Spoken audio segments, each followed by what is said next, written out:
Chers amis, je viens vous souhaiter un très chaleureux Shabbat Shalom depuis Yerushalayim, Ira Kodesh, la ville sainte. Notre parasha, Parashat Emor. Dans la fin de la parasha, il y a la citation de toutes les fêtes.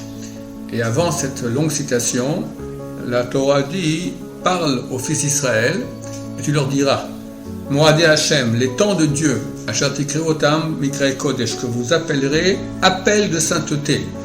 Elehem Moadai, voici mes temps.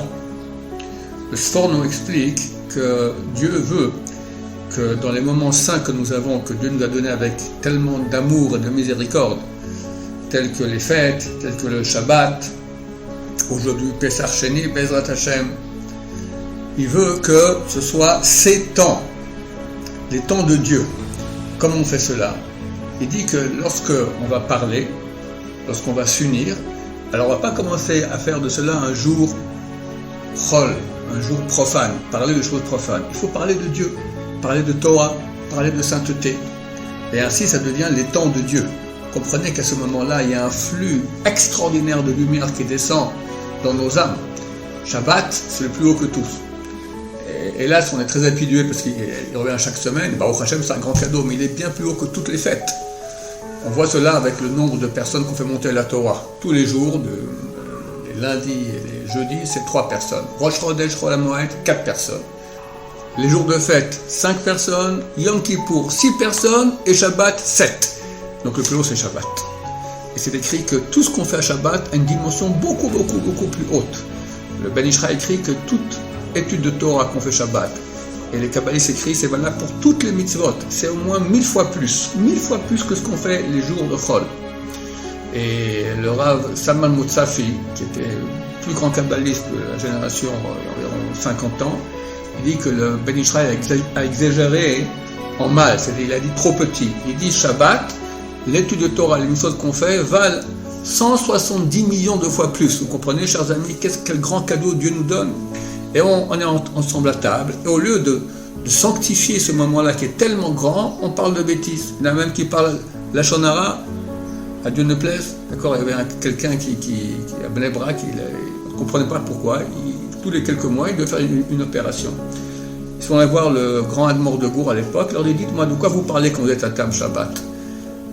Et il a avoué, on parle des gens. Eh bien regarde, quand tu fais des opérations sur des gens à ta table de Shabbat, alors après toi tu finis sur une table d'opération.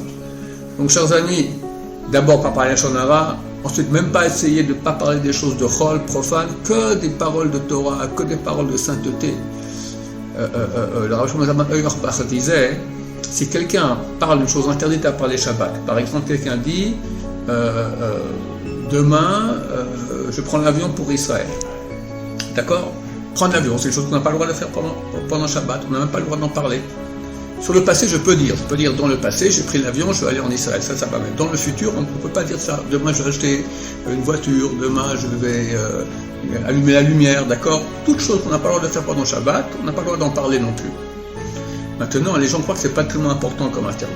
Alors, il dit, cet interdit est beaucoup plus grave que celui de même tenir un billet de 100 € dans sa main. Beaucoup de gens sont en Shomer Shabbat et pour rien au monde, ils tiendraient un billet de 100 € dans leurs mains. Mais ils se permettent de parler beaucoup de choses qu'on n'a pas le droit. Et pourquoi c'est beaucoup plus grave? Parce que l'interdiction de parler des choses Shabbat, c'est une interdiction qui est écrite dans le prophète. Medaber Davar, et c'est écrit dans le Shulchan Aruch que les paroles des prophètes ont une valeur comme celle de Torah. La loi de Purim, c'est écrit comme ça dans le Shulchan Aruch. Alors que l'interdit de Mouksé de tenir de l'argent dans sa main, c'est interdit un décret des Rabbanan, des sages d'Israël, donc c'est beaucoup moins grave.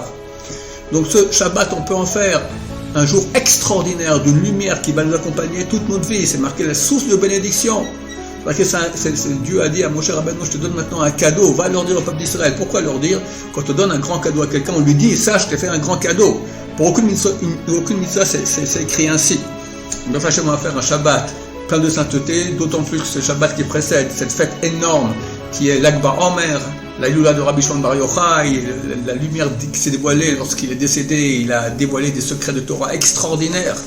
En Bezrat Hashem, on va tout se sanctifier. Je vous rappelle que vous avez des cours sur notre site, sur Pesach Sheni, sur la parasha de la semaine Emor, sur la Iloula de Rabbi Meir qui c'est aujourd'hui, sur la Rabbi Yehuda Bar Elai, et bien sûr sur l'Akba Omer. Donc n'hésitez pas à les consulter. Plus on se prépare pour la fête, plus on reçoit un flux divin de lumière dans nos âmes. Il ne reste plus qu'à vous souhaiter un Shabbat Shalom, plein de bonheur, plein de joie, plein de lumière. Shabbat, B'ezrat Hashem, Shabbat c'est un des noms de Dieu. Un Shabbat avec la présence divine dans vos maisons. Amen, Amen, Shabbat Shalom, Mvourach.